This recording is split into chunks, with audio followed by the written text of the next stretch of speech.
Eikä suinkaan olla kaksin täällä tänään, vaan ollaan saatu Kledos. Hyvää huomenta. Hyvää huomenta. Kiva olla täällä. Ihanaa, että tulit. Me tajuttiin, että tämän meidän niin kuin aamun aikana, mitä on nyt tuossa niin syyskuussa tulee 2 vuotta, me ei olla saatu sua tänne. Mä en ollut missään ehkä yli 2 vuoteen. Musta tuntuu, milloin mä olin viimeksi? 2023 ehkä jopa. Oikeesti siis 2 vuotta sitten. Mitä tässä välissä on tapahtunut? No, tässä välissä on tapahtunut vähän kaikkea. Mä oon ollut nyt tauolla ainakin 1,5 vuotta.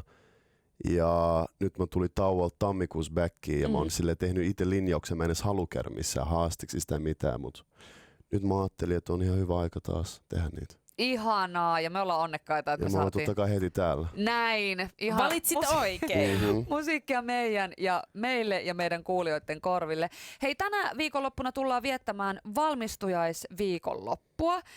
Millainen koulunkävijä sä olit? Tai millaiset muistat sulla on niinku kouluvuosista? Kai mä olin ihan hyvä. Mä olin silleen aika monen open silleen niinku suosikkioppilas. Okei. Mutta aika monen myös silleen niinku ei niin suosikkioppilas. Liittyykö se siihen, että niinku, et jotkut aineet kiinnosti sinua enemmän kuin toiset? Mä veikkaan tai silleen, että ehkä mä en tiedä, onko mä jotenkin niin erikoinen persona, että jotkut tykkää mun luonteessa, jotkut ei niinkään paljon.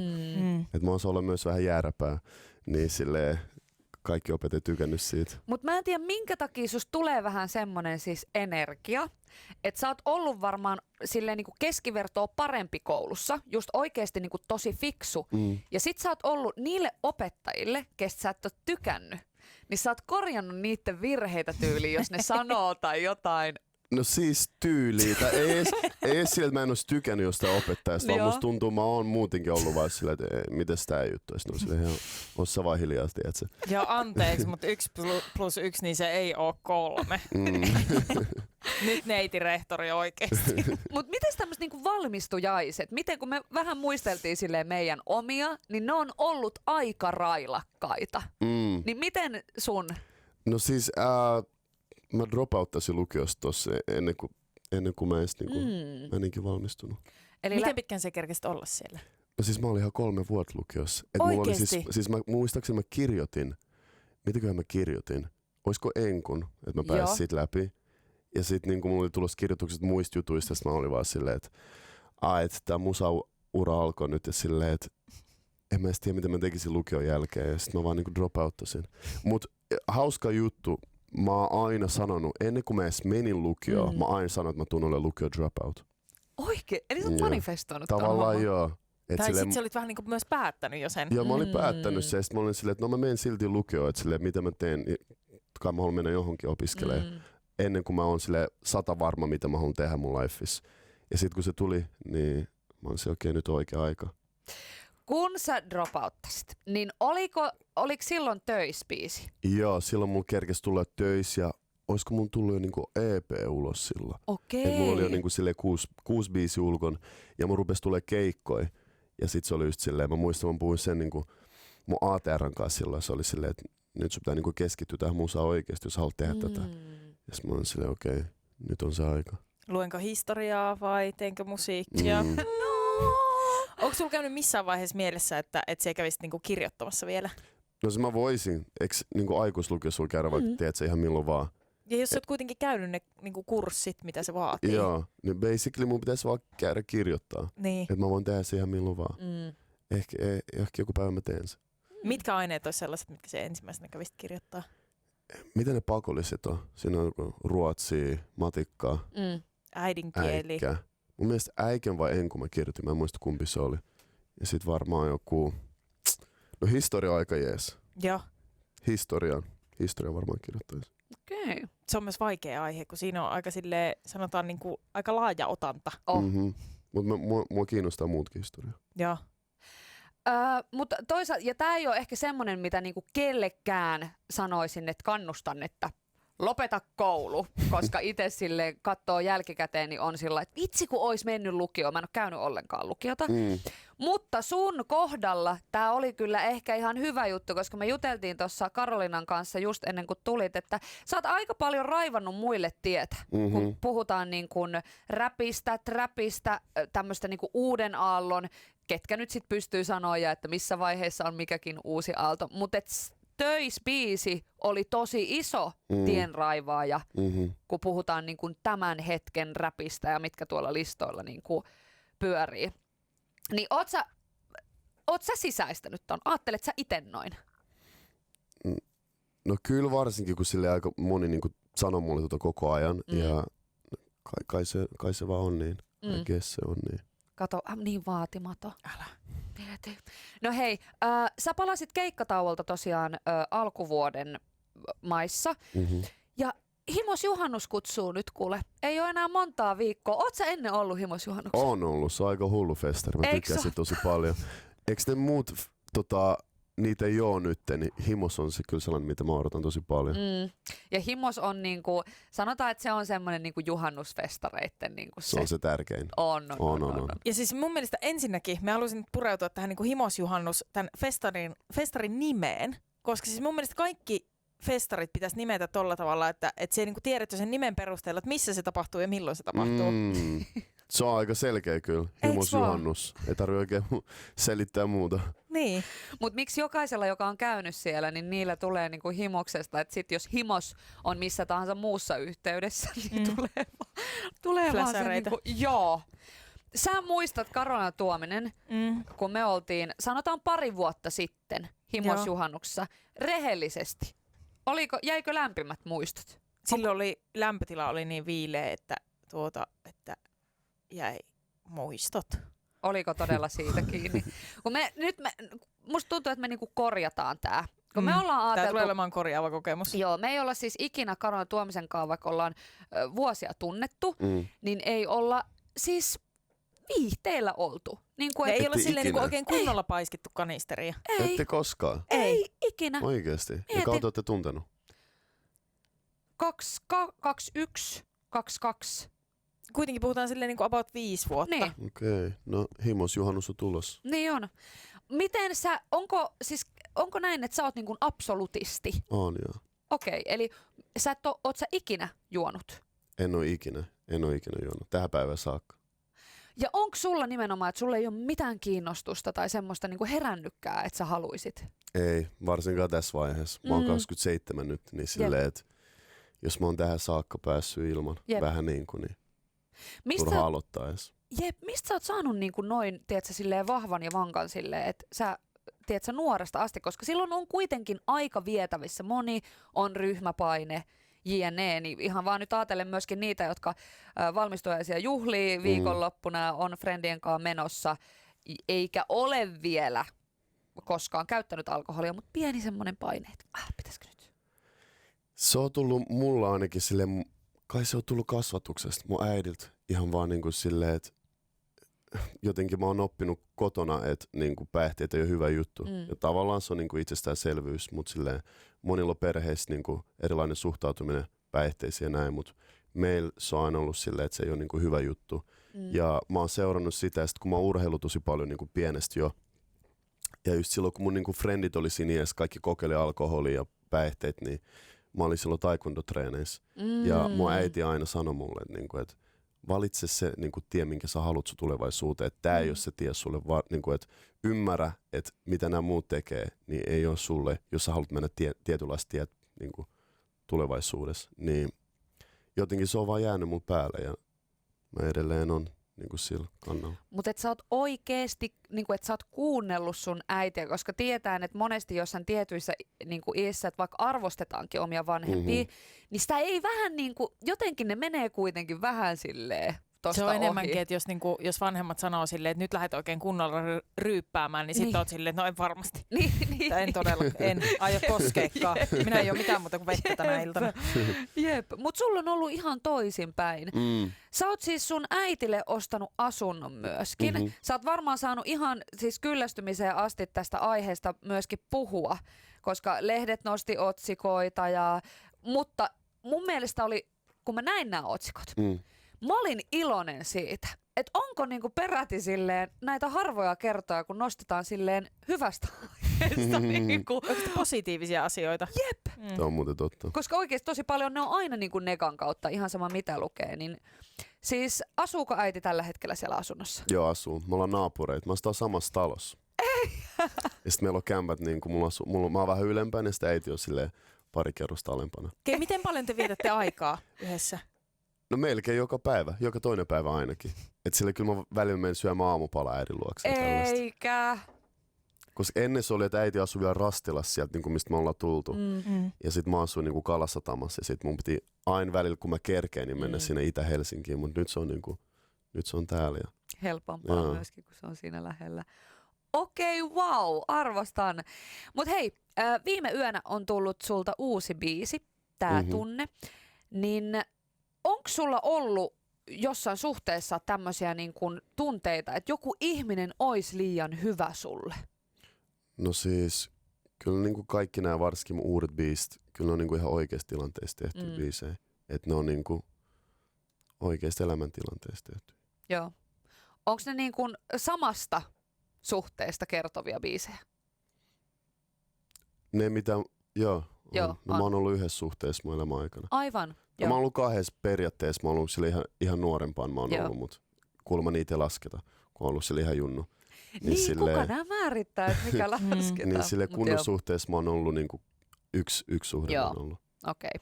Miten joku voi olla niinku liian hyvä? Koska jotenkin voisi ajatella, niinku, että jokainen ihminen ansaitsee itsellensä niinku vaan ja ainoastaan parasta. Niin miten toinen ihminen voi olla liian hyvä sulle? Tää on diippi aihe, mutta silleen se on kohdellut mua tosi hyvin, vaikka mä en ole aina kohdellut häntä yhtä hyvin. Ja totta kai nyt sille on mennyt aikaa ja mä oon niinku ottanut vastuun niistä ja silleen me ollaan puhuttu nyt juttuja, mutta välillä on tuntunut siltä, että se on ollut liian hyvä mulle. Mikä tää oli? Sä olit terapeutti Villen kanssa, istuit alas. Siinä mä vähän avasin tota juttua, että ne, jotka ei ole kattonut, niin kannattaa kerran katsoa, jos, silleen, jos tuo aihe kiinnostaa. Onks toivotko sä niinku parisuhdetta? Tällä hetkellä? Niin. En. Et mä oon vähän silleen, että se löytää mut, kun se löytää mut. Et silleen mä en tiedä kannattaako elämässä muutakaan ikinä etsiä silleen mitään. Et kannattaa silleen olla niinku selkeä sen kanssa, mitä haluaa. Ja sit niinku hyväksyä, että sit universumi tuo se sulle joskus. Rakastan tätä puhetta. Tämä on niinku manifestointia. Kaikki on manifestointia. Onks kaikki manifestointia? On. Joka ikinen asia musta tuntuu mikä silleen hyvä. No ja huonotkin asiat on manifestoitu tavalla tai toisella. Mutta miten niinku manifestointi ja sitten semmoinen vaan täysharhaisuus, niin miten ne niinku eroaa toisistaan? Mitä meidän on täysharhaisuus? No silleen, että jos jos miettii, että kun Millu niinku silleen manifestoi illalla, kun se käy nukkumaan, niin se on silleen, että asun 1,000,000 kämpässä ja minulla on hieno auto ja rakas vieressä ja niin, et missä tavallaan menee se raja, että hän niinku manifestoi sitä elämää, mitä hän haluaa, ja se, että hän vaan elää sellaisessa täysin niinku delulu-ympäristössä. Mutta se delulu on tosi tärkeä osa sitä. Se on niinku, siis toi ihan fakta. Siis sun on pakko olla delulu, jos sä haluat niinku saavuttaa iso juttuja. Mut se raja menee siinä, että sit sun kannattaa myös tehdä jotain se eteen. Et jos sä oot vaan himas niinku delulu, niin sit se on silleen, mä en tiedä millä chagalla se auto ja kämppä tulee sinne. Mut sun pitää joka yö kelaa noita asioita, mutta kyllä sun pitää niinku vähän sillä oma-aloitteisesti myös tehdä jotain se eteen. Tai joku toinen tekee sun puolesta esimerkiksi eurojaskaa. Esimerkiksi. No mutta tää oli kiitos. Siis tää oli niinku ensimmäinen tämmönen oikeasti järkevä selitys, minkä mä oon saanut tälle. Mä oon tuon saman asian käytännössä sulle sanonut. Ei, et se oo sanonut kaikella rakkaudella. Se on voinut vähän eri tavalla tulla mun suusta ulos. Voi olla. Se on ollut itse asiassa tosi eri asia. Mutta sä oot tosiaan siis 27. Huomaat sä niinku ympäriltä, että tiedätkö, sun frendit alkaisi jotenkin niinku asettumaan aloilleen tai jotain tämmöisiä ilmiöitä? Kyllä jotain frendejä, mutta mulla ei se ole, siis mä oon just puhunut mun friendin kanssa vähän aikaa siitä, että silleen, että me ollaan 27, 28, 26-vuotiaat silleen about meidän kaveriporukka ja silleen, kellä ei ole lapsia vielä. Niin. Et musta tuntuu ennen silleen, jengillä oli lapsia jo 18, 19-vuotiaan silleen, niin kuin, jos puhutaan ennen, mutta nyt silleen, että jengi ei oikein rakenna perheitä. Mistä se johtuu? Mä en tiedä, onko se jotenkin nykypäivää. Mutta tavallaan myös iso niin syy on se, että mun kaveripiiri on niin kaikki on silleen luovan alan ihmisiä ja kaikilla on silleen uraa. Musta tuntuu esimerkiksi mäkin on silleen, mä haluan keskittyä mun uraa tällä hetkellä silleen, että Tuollaisia asioita mä en edes mieti tällä hetkellä. Mä veikkaan, että tuo on niin kuin meidän kaveriporukan se syy. Mitä sä oot manifestoinut uraan liittyen? Koska sille yhtäkkiä selaa somea, niin näkee sut jonkun siis niin kuin jenkin TikTokissa postattuna. Niin voit sä vähän avata, että onko nämä niin kuin pieniä tämmöisiä niin kuin esimaistioisia siitä, mitkä on sun niin kuin semmoset, ei tarvi ihan isoimpia unelmia, mutta jos sä mietit vaikka seuraavaa 5 vuotta, niin mistä sä haaveilet? No mulla on siis hieman sellainen vihko, mihin mä kirjoitan sille ihan niinku tosi spesifisti niitä juttuja, mitä mä haluan. Miltä se kämppä näyttää, missä mä haluan elää 5 vuoden päästä. Minkälainen lemmikki mulla on, onko se niinku sellainen pantteri, onko se niinku papukaija. Niinku, mikä se auto on, mitä mä ajan silloin. Mulla on niinku silleen ihan niinku tosi spesifisti noin. Mut siis vastaukseen tuohon kysymykseen, niin kyllä mä haluan tehdä luovaa uraa ulkomailla. Ja jostain syystä siis niinku, mä niinku näen. Ei ole ehkä silleen helppo, siis meillähän on tullut niinku Suomi-musasta, niin musta tuntuu, että enemmän kiinnostusta niinku ulkomaalta koko ajan enempiä jotenkin, että se soundi alkaa myös olla semmoinen, mikä tehoo myös tonne niinku ulkomaille. Mutta sitten kun rupeaa miettimään niinku artisteja, niin ei sul kaikista tuu se fiilis, että okei, että ehdottomasti teet sä kansainvälinen ura, mutta susta kyllä mä näen. Kiva kuulla. Onko tää ollut aina vai oot sä niinku nyt vasta alkanut? Tää on ollut aina. Ja tuohon manifestointiin liittyen, ja mä muistan kun mä olin siellä lukiossa, mä olin matikan tunnilla, niin mulla oli sellainen matikan vihko. Mun mielestä se on vieläkin tallelta, jossain mun äidin kaapissa. Mulla oli matikan vihko, mihin mä silleen takakanteen manifestoin kaikki näitä juttuja. Ja toi oli ennen kuin mä droppasin töisbiistä, ennen kuin mulla oli mitään keikkoja, niin mä kirjoitin siihen, että mä oon kai jossain haastiksessa kertonut tästä, mutta mä kirjoitin siihen sille järjestyksessä, mitä mun pitää saada, tai mitä mä haluan saada. Ja siinä oli ensimmäinen, numero 1 oli swag, eli sille oma swag, oma tyyli, kuka mä oon, mikä mun identiteetti on. Sitten toka juttu oli biisi, se tuli töissä. Sitten 3 oli ura ja keikat, se tuli. Ja mun mielestä 4 oli, että niinku ulkomailla niinku juttuja. Okei. Niin nyt mulla on ainakin käytänyt 3, niin kyllä se 4 on varmaan se on aika selkeä, mihin ollaan sitten menossa. Joo. Todellakin. Mutta siis miten, kun et sä varmaan tohon aikaa, oot sä vielä lukenut mistään manifestoinnista? Ei se ollut mikään ehkä niin iso juttu vai? Oot sä törmännyt jo silloin? Muistaksä että? Tämä on nykyään trendi. Niin? Nykyään kaikki puhuu tuosta ja jengillä on nyt kaikki kristalleja kaikkea, mutta silleen, että kyllä mä oon varmaan aina ollut niinku tolleen. Joo. Että sä oot vaan päättänyt tietyt asiat, että oot sä syntynyt ton taidon kanssa vai oot sä lukenut jonkun kirjan, tiedätkö, että sun mutsi olisi vaikka Mun äiti on tosi tollainen ihminen, että se on vähän kasvattanut mut tolleen, että kaikki on mahdollista ja mitä ikin sä haluat, niin usko vaan siihen ja tee töitä se eteen, niin se toteutuu. Mut jos mä muistelen mun lukioaikoina, niin mä olin aika iso ja on edelleen Steve Jobs-fani. Ja just silleen Elon Musk ja tollaisia tyyppejä. Niin mä katsoin paljon Steve Jobsin haastiksi ja se puhui noista asioista. Eli sä oot ottanut vaikutteita ympäröivästä maailmasta kuitenkin. 100%. Että joku tyyppi, joka on inspiroinut sua, niin sit sä oot ollut silleen, mä haluan kaivaa tästä lisää, miten toi tekee. 100%. No hei, sä oot tehnyt kuluneen vuoden aikana biisejä muun muassa Kettomasan, siellä on Viljami Corellonin kanssa. Millä perustein sä lähdet tekemään yhteistyötä jonkun kanssa? Se, että tykkääks mä sen menosta. Ja varsinkin nykyään silleen, että minkälaisissa henkilökohtaisissa väleissä mä oon niiden ihmisten kanssa. Että kaikki nämä tyypit, kenen kanssa mä oon nyt tehnyt, ketä sä luettelit, niin mä oon tosi hyvissä väleissä niiden ihmisten kanssa. Että meillä on tosi meillä on omat läpät ja meillä on jengi on oikeasti frendejä. Niin ne on tullut tosi luonnollisesti. Mulla on joku biisi ja sit mä tyyliin puhun Corellonin kanssa samana päivänä. Sit se on silleen, että mikä biisi tää on? Mä hyppään tähän biisiin. Sitten mä sanoin, okei, tehdään tää. Pystyisitkö tekemään ihmisen kanssa biisin, jota sä et tunne ollenkaan? Joo, pystyisin. Kyllä mä pystyisin. Jos mä tykkään sen menosta ja tykkään sen musasta, pystyisin. Mutta et sä näet että kuitenkin, että sä tunnet jotenkin hyvin, mitä positiivisia asioita siinä on versus siitä, että sä rupeisit vaan kattoo, tiiäksä, okei, no moni näistä on siellä listojen kärjessä, niin se on myös helppoa, koska sä tunnet ne. Mutta tiedätkö, ihan joku silleen, mä en tiedä miten hyvin sä tunnet Mirellan, silleen Mirellankaan, tai joku niinku, vaan semmonen, että ketä sä et tunne välttämättä, niin mitä eroa siinä on, että sä lähdet tekemään semmoisen tyypin kanssa? Miksi ennemmin ne tutut?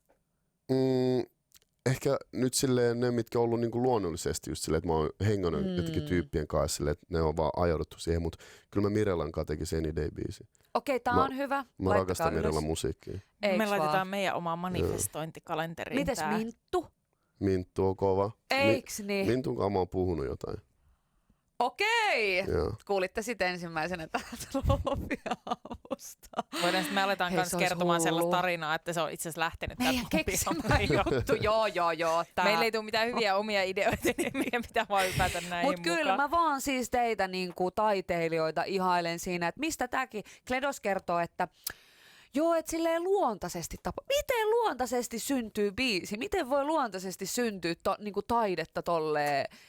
No tietenkin se on varmaan siitä, että kun itse ei ole harmaita kärryä, että miten se tapahtuu. Onko se niinku vaan jotain sielujen sympatiaa, mitä sulla on niinku jonkun artistin kaa? Jotain sellaista.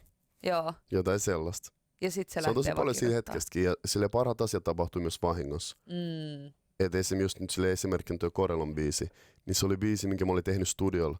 Ja sit se äijä oli siellä niinku studiolla sattumoisin tullut hakemaan kuin laturin tai jotain. Ja sit se tulee siihen ovelle ja se oli, että mikä biisi tää on?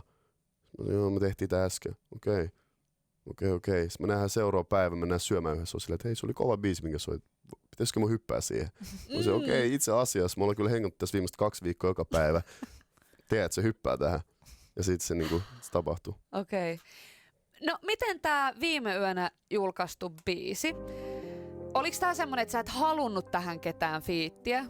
Sä halusit vetää tän niinku... Tää on aika henkilökohtainen biisi kumminkin ja silleen, että halusin tietyllä tavalla kertoa sen tarinan tai se, miltä musta tuntuu, niin tää on mitä mä tein sen. Miten, kun sä oot kertonut, että nämä on niinku ihan oikein elämän asioita, mitä sä käsittelet biisiä. Totta kai, jos ne on henkilökohtaisia, ne on sun tunteita ja fiiliksiä, mitä sä laitat muun muassa tää tunnebiisiin, niin oot sä käynyt keskustelua ennen kuin sä julkaiset, vaikka henkilön kanssa, jota tää biisi koskee? No tästä biisistä mä en oo käynyt keskustelua kenenkään, mutta siis se biisi, millä mä tulin takas, Nene-biisi, niin kyllä mä Nenen kanssa puhuin tosta, totta kai, ja mä niinku kävin sen kanssa läpi ton koko jutun ja silleen, että pelkästään se, että niinku se biisin nimi oli Nene. Totta kai mä nyt kävin sen kanssa läpi sen, että se ei tullut kellekään yllätyksenä. Kysyt sä häneltä niinku suostumuksen siihen, että onko ok, että sä laitat sen, vai oliko se enemmän sellainen niinku ilmoitusluontoinen asia, että hei muuten, että tämmönen on by the way tulossa, että älä ihmettele?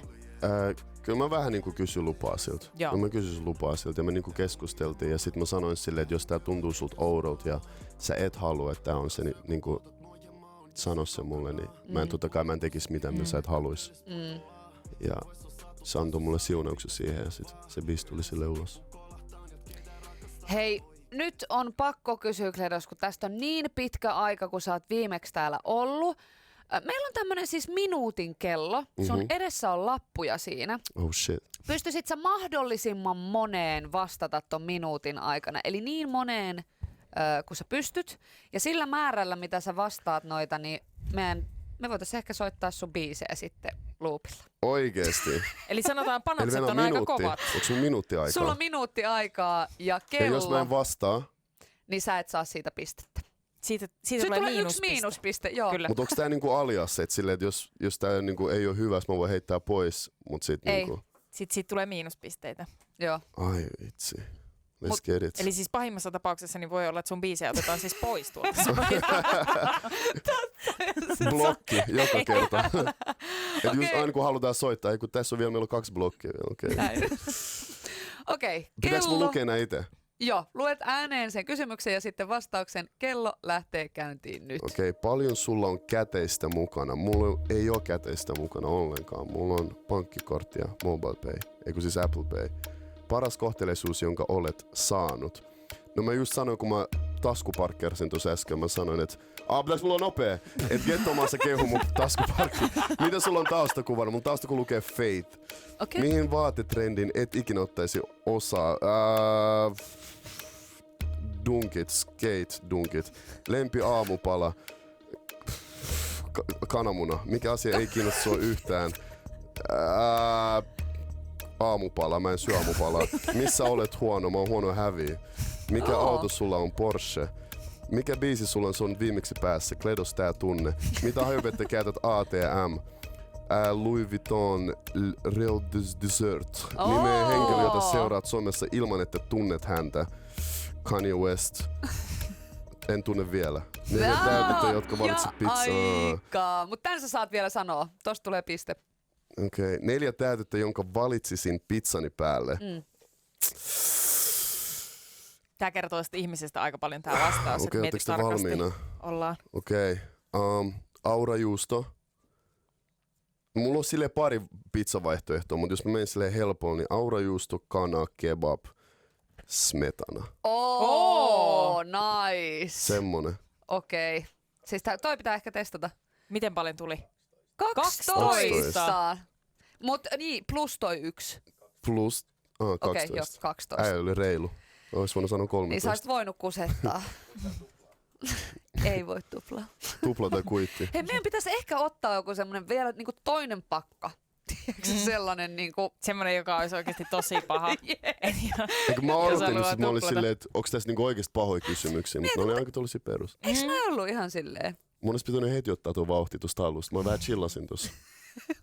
Mutta me arvostetaan myös vähän tällaisia, niin kuin, tiedätkö, että on vähän lihaa luiden ympärillä myös niissä vastauksissa. Että silleen aamupala kananmuna, niin se on... Niin miten kananmunasi syöt? Onko se paistettu? Onko se keitetty? Kananmuna. Hei, ja sitten sen mä meinasin kans tuossa tarkentaa, että mikä Porsche? Kun näillähän on eri malleja. Mä en hirveästi näistä ymmärrä, mutta et mikä Porsche? Teikan. Porsche Teikan. Yes, minkä miten paljon värinen? se kertoo sulle, Millo? Musta. Musta on enemmän, eikä tää on just tää perusti, joka ämmä kysyy. Mitä sä haluat tietää autosta? Minkä värinen se on? Miten monta rengasta siinä on? Monta kahvea? No niin joo, onko ikkunoita? Yes. Hei, hyvät naiset ja herrat, se on Luupi aamu. Yksi homma meidän pitäisi kans tehdä tässä.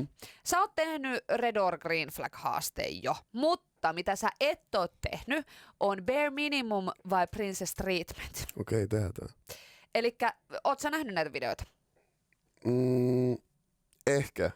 Ehkä. Joo. Nämä on niinku semmosia, mitä sinä tekisit toiselle ihmiselle, että oisko ne Bare Minimum vai Princess Treatment. Okei. Bare Minimum vai Princess Treatment. Okei, Kledos. Bare Minimum vai Princess Treatment? Osta toiselle lahjoja ilman mitään varsinaista syytä. Bare Minimum. Onko? Ihan perusjuttu. Okei. Miten usein tämmöisiä lahjoja niin kuin ok ostaa? No ainakin tuliaisia, kun käy jossain. Ehdottomasti. Tuliaisia Stokkalta esim. Joku käy Stockalla. Ei, käy keskustassa. Tai jos käy LV-kaupassa. No ei, mutta siis se riippuu fiiliksestä. Ei siellä tarvi mun mielestä mitään sellaista erikoista. Eiks niin? Haluan Ja vaan mä muistaa tykkään antaa toista. lahjoja. Meitä tykkään antaa lahjoja. Minkälainen lahjojen vastaanottaja siis taas on? No toi on vaikea, koska mä en tiedä mitä niinku... Mä olin sanonut, että mä en tykkää materialistista asioista. Kyllä mä niinku tykkään, mutta silleen, että mä en oikeasti tiedä silleen, että mä oon aika picky ihminen muuten. Että silleen, miten mulle voisi antaa edes lahjaksi. Mä tykkään enemmän jostain teoista, niinku hyvistä teoista. Okei, eli olisiko niinku aineettomat lahjat enemmän semmoinen Joo. sun juttu? Okei. Niinku joku hieno teko. Että mut viedään vaikka jonnekin, tiedätkö, paikkaan, mistä mä tiedätkö, tykkään. Sille, että sä oot vaikka puhunut jostain silleen, että sä haluaisit käydä vaikka jossain raflassa, niin Joo. toinen on varannut yllätyksen. Esimerkiksi. Joo. Aika kiva. No miten sitten Bare Minimum vai Princess Treatment? Pyydät hänet aina mukaan, kun lähdet viettämään aikaa omien ystäviesi kanssa. No toi on Princess Treatment. Että aina ei tarvitse lähteä mukaan. Joo, aina ei pysty. Oot sä semmonen niinku enemmän porukassa hengaile, että susta on kiva, että se oma mielitietty on aina messissä, vai että teillä on vähän niinku omat kaverit? Mä oon fine kummankin puolenkaan. Joo. Et silleen, et mä tykkään hengaa myös porukas, mutta totta kai oma aika on myös oma aika. Mitäs jos olisi semmoinen tyyppi, joka ei halua, niin kuin tiedätkö silleen... Olla porukassa. Niin, että se olisi aina vaan silleen, että ei kun meillä on nämä omat ystävät. Olisiko se susta niin kuin hyvä vai huono juttu? No ei siinä mitään outoa. Se riippuu ihmistä tosi paljon. Joo. Kyllä se on ihan fine. Bare minimum vai princess treatment? Hänelle on keikkabussissa varattu oma paikka. Kyllä tuo bare minimum voi olla. Kun bare minimum princess treatment on aika sille ääripäät. Niin Mä sanoisin, että on silleen jossain keskellä, mutta silleen, kyllä se on aika bare minimum. Olisiko silleen, että toisella pitäisi niinku, aina kun hän haluaa tulla mukaan, niin hän saisi lähteä? Joo. Free pass. Aina eturivissä paikka. Bare minimum vai princess treatment? Saa lainata autoasi milloin haluaa. Toikin aika perus. Kyllä mä sanoisin bare minimum. Okei. Joo. Siis nyt ja ihan tälleen pieni tarkennus. Sun auto, niin pystyykö sanoa silleen jotain hintaluokkaa, että missä niinku summissa pyöritään, että paljon tuo kustantaa tuo auto? Silloin kun mä ostin sen, kyllä se oli joku 120 tonnia. Yes. Eli ihan milloin vaan hän voi niinku, sä luotat täysin niinku. Kyllä mulla on aina ollut tolleen, joo. No hypoteettisesti sitten Jos semmoinen on hyvä tilanne. kuski varsinkin. Hypoteettisesti sitten semmoinen tilanne, että että hän lähtee ennen sinua esimerkiksi niinku töihin. Hän ei sano mitään, mutta siinä vaiheessa, kun sä lähdet etsimään sun autoa, niin se on poissa. No tosta mä en tiedä. Kyllä siinä pitää olla silleen niinku kunnioitusta kumminkin silleen. Joo. Että sulla on kuitenkin niinku etulyöntiasema omaa autoa. Niin, tai ei edes kyse ole siitä vaan silleen, että yhtäkkiä, että mä en tiedä, että mä oon vaan jotenkin tuun parkkipaikalle, mun auto ei ole siellä. Mä olisin, okei, mikä homma. No miten sitten bare minimum vai princess treatment? Teet hänestä biisin?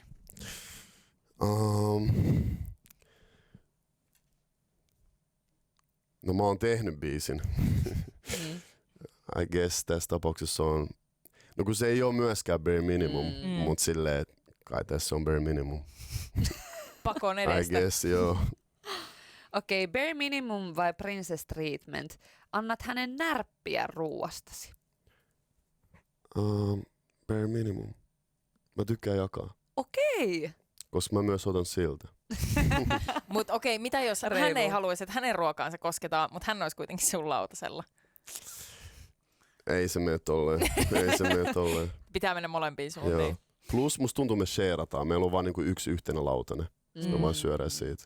Toi on kyllä kaunis ajatus. No miten sitten bare minimum vai princess treatment? Viet hänelle aamupalan sänkyyn? Joka aamu. Joo. Toi on princess treatment. Eli olisiko niinku silloin tällöin Silloin kiva? tällöin joo, mutta joka aamu ei saa ole. No. Bare minimum vai princess, tää ei ollut tässä listassa. Bare minimum vai princess treatment, huolehdit aina, että hänellä on jääkaapissa kylmää vettä. Mulla ei ole ikinä edes jääkaapissa kylmää vettä. Eikö? Ei, mä juon suoraan hanasta. Niin I guess princess treatment. Okei, no sit täältä ihan listalta. Bare minimum vai princess treatment, maksat joka kerta, kun te käytte kaupassa. Bare minimum. Okei. Ihan perusjuttu. Eli sua ei vaivaa semmonen, että meneekö niinku asiat tasan, vaan Ei, en mä laske tolleen. joo. Kyllä mä oon tottunut maksaa. Onko sulla niinku semmoinen olo, että sä niinku toivoisit kuitenkin pitkässä juoksussa, tietsä, vai et ei kiinnosta yhtään? Mua henkilökohtaisesti ei kiinnosta. Joo. Mä en ole ikinä miettinyt sitä tolleen. Joo. Plus musta tuntuu, että mut on kasvatettu silleen, että niinku, mun äiti on kasvattanut mut silleen, että mun pitää pitää huolta mun kumppanista. Silleen myös niinku tollasissa jutuissa. Oikeesti Kledoksen äiti. Älä. Mäkin haluan olla sen naapuri. Joo, ja voisiko hänkin tulla tänne? Mun mielestä hän voisi tulla tänne myös vähän niin kuin kouluttamaan nuorisoa, että miten Hei, käyttäydytään. äitien päivänä tervetuloa. Jos Kiitos. äiti Kledos on halukas tulemaan, niin tervetuloa. Ja mites bare minimum vai princess treatment? Muistat kaikki teidän merkkipäivät ulkoa? Mitkä on kaikki merkkipäivät? No milloin te olette tavannut, milloin teillä on puoli vuotta täynnä, milloin hänen syntymäpäivänsä, milloin hänen Onko nimipäivänsä? välttämättä tämmöinen tapaamispäivä niin, että ehkä en milloin alkanut styylaa, sitten että jos on mennyt kihloihin, syntymäpäivät. Kyllä mä voin jopa väittää, että tapaamispäivä on aika tärkeä. Se on mulle Onko? ainakin silleen joo, että kyllä mä muistan noin tollaset päivät. Että niissä on joku oma taika. Mekin sanoisin, että se on jopa niinku tärkeämpi kuin semmoinen päivä, kun on niinku vaan Se on jopa päätetty, tärkeämpi kuin että- silleen joku kihlauspäivä, mun mielestä. Eli meinaatteko siis, että se niinku päivämäärä pitäisi muistaa? No kyllä, että mitä silloin on tapahtunut? Sen hetken ainakin. Niin. Joo, mutta silleen niinku päivämäärä. Tiedättekö te silleen, että sä osaat sanoa se kuin apteekihyllyltä? Joo. Mikä oli Me kysymys? onkin Princess samaa Treatment mieltä. vai Bare Minimum? Niin. No kaikki noi päivät, ehkä Princess Treatment, rehellisesti. Joo. Mitkä on sellaiset päivät, mitkä pitää muistaa? Totta kai syntymäpäivä, obviously. Ja no siis varmaan toi just päivä, kun on tavattu. Ei silleen, että mun pitää niinku, tiedätkö, niinku harjoitella sitä, olla silleen, mikä päivä se on, mikä, vaan silleen, että mä vaan muistan tuollaiset päivät. Onko se sitten paha, jos sen harjoittelee ulkoista? Ei kai, se on ihan söpöä. Okei, Bare Minimum vai Princess Treatment? Vietät aikaa hänen vanhempiensa kanssa, vaikka hän ei olisi paikalla. Bare Minimum. Onko sulle tärkeää, että niinku kumppanin vanhempien kanssa tulee toimeen? En mä tiedä, onko se mulle tärkeää, tai en mä sille valitse kumppani sen perusteella, että tuuks mä toimeensa vanhempien kanssa välttämättä. Mutta silleen, että kyllähän se on kiva, että voi olla niinku hyvissä väleissä. No miten sitten, jos sun niinku hypoteettinen kumppani, niin jos sun äiti ei esimerkiksi pitäisi hänestä ollenkaan, niin vaikuttaisiko se siihen, että voisit se olla hänen kanssaan? Toi on paha. Te olette varmaan tainnut tämän niinku hetken aikana, että niinku mun äiti on tosi tärkeässä roolissa mun elämässä, mutta mä en usko, tää kuulostaa hassulta, mä en usko, että mä edes olisi sellaisen ihmisen kanssa, jos silleen, tai jos mun äiti ei hyväksyisi sellaista ihmistä tavallaan. Tai ei silleen, että mä en olisi sen ihmisen kanssa mun äidin takia, vaan silleen, että mä en usko, että mä edes ajautuisi sellaisen ihmisen kanssa. Että et se vibe olisi mun mielestä vaan niinku aina oikea. Koska kuulostaa ainakin siltä, että sulla ja sun äidillä on niinku samanlaiset arvot ja 100%. elämänkatse, niin sitten se 100%. kyllä kieltämättä kuulostaisi tosi oudolta, että Joo. miten olisit mennyt oman tutkan läpi. No miten sitten Bare Minimum vai Princess Treatment? Hoidat kaikki hänen vihaamansa kotityöt, esimerkiksi petivaatteiden vaihdot ja vessan siivoamiset? No toi ehkä Princess Treatment, mun on pakko olla rehellinen. Joo. No entäs jos hän vihaa niitä kotitöitä ja toivoisi, että joku ne kuitenkin tekisi, niin olisi sä valmis maksamaan, että joku muu tekee ne? Vai toivoisit sä, että niinku kumppani silleen pitäisi teidän yhteisestä kodista kuitenkin silleen? Mä uskon, että jos se on silleen tosi vaikea tehdä hänen itse, niin me tehtäisiin jotenkin yhdessä. Että me tultaisiin jonkinlaiseen yhteisymmärrykseen. Että mä en ole muutenkaan ikinä silleen maksanut tuollaisista palveluista. Okay. Että jotenkin musta tuntuu omat kotijutut pitää tehdä itse. Kiitos. Kato, kun tää on ollut mulle, toki mulle ei ole kyllä ollut semmoista ongelmaa, että mä voisin niinku ihan tosta noin vaan ottaa ja maksaa ja da. Ja ehkä se on myös semmoinen mindsetti. Ja nyt mä tarkoitan just sitä, että mä en tiedä, että onko se niinku kotikasvatuksesta, onko se jostain, että millaista lähtökohdista on, että tuntuu tosi vaikealle, että vaikka sulla sit olisikin se raha, laittaa se siihen siivoukseen, tosi vaikea. Että ihan kuin silleen olisi jotenkin, että kyllä sun nyt täytyy itse pystyä, tai sit se tarkoittaa jotain, että Eikö se vähän tuntuu siltä, että niinku epäonnistuu itse elämässä, että jos ei pysty niinku edes omasta kodista pitämään huolta. Tai mulle esimerkiksi kodin siivoaminen on sellainen niinku rituaali tavallaan. Että se on niinku silleen, että se on se hetki, kun sä et niinku keskityt johonkin juttuun, sä oot niinku läsnä ja sä teet niinku tollaista hyvää juttua, pyhää juttua sun niinku talolle. Tää kuuluu siihen manifestaukseen. Tavallaan tämmöiset, että puhistetaan ja se on hirveän tärkeä, millainen se ympäristö on, missä se on tosi tärkeää. Delulu-juttuja sitten tekee. Mutta kun sama homma on mulla ollut esimerkiksi muuttofirmojen kanssa. Tämähän on aika yleinen, mitä ihmiset käyttää, että otetaan muuttoapu ja näin poispäin. Niin mä tajusin tuossa ihan silleen pari vuotta sitten, että aivan, että mä voin, että se on ihan ok ja ihan silleen järkeväkin juttu laittaa rahaa, että sä maksat jollekin, joka tulee hakee. Mutta kun tähän asti se on aina, että no niin, ja kaverit kaikki kasaan ja nyt ruvetaan sitten autolla muuttamaan. Ja et mistä noi tulee? Tiedätkö sä tommoset, että ei voisi laittaa johonkin tiettyyn juttuun rahaa? Onko sul tommosia? Mulla ei ole silleen, että mä niinku yrittäisin säästää rahaa. Mä oon tosi huono säästää rahaa, musta tuntuu muutenkin. Mutta silleen, eikö se ole joku tällaiset periaatejutut? Niin, että onko sulla joku semmoinen niinku periaatehomma, mistä susta tuntuu vaan for no reason? Tiedätkö, että mä en voi laittaa rahaa. Jollekin se on esimerkiksi vaikka businessluokassa lentäminen, että vaikka olisi siihen varaa, niin ei vaan pysty jotenkin, että se on niin iso summa, tosta asiasta. Mulla ei ikinä ollut silleen, että just niinku, että tää on liian iso summa johonkin asiaan, vaan enemmänkin, jos se olisi vaikka tuollainen muuttojuttu, niin sekin on mun mielestä sellainen niinku perinne, että sun frendit tulee kantaa sitä sohvaa sunkaan. Se on Kaikkia niinku vähän vituttaa. Joo, että se niinku kuuluu siihen. Se on niinku se Joo. hetki, että kaikki Niin. muistaa se päivä, kun sä muutit sinne Joo. torniin. Ja kaikki aina sanoo sen, että ei enää ikinä. Joo. Et seuraavalla kerralla sitten muuttofirma ja seuraavan kerran niin samassa tilanteessa ollaan. Nyt on vähän tollainen juttu, Niin, mutta eikin niin. silleen tavalla, että koittaa säästää rahaa. Ei mulla ainakaan ollut tolleen. Oot sä haaveillut siis olevasi miljonääri? Onko se lukenut siellä sun listassa ikinä, kun sä oot manifestoinut ja kirjoittanut? Joo, kyllä ollaan niinku matkalla sinne. Kuinka lähellä ollaan sitä? No, koko ajan pikkuhiljaa. Okei, ei paljasta sen enempää. Kledos, lupaatko, että sitten kun se päivä on, niin voit sä tulla ilmoittamaan sen tänne? Koska me ollaan oltu tosi onnellisia täällä muun muassa siis Sara Siepin, Diadran puolesta, josta on nyt uutisoitu. Niin me ollaan oltu täällä silleen, me otettu 3 tärkeimpää asiaa ja taputettu täällä niin kuin meidän kuulijoiden kanssa. Voitko tulla kertoa sen tänne? Mä todellakin tuun. Mä tuun tänne.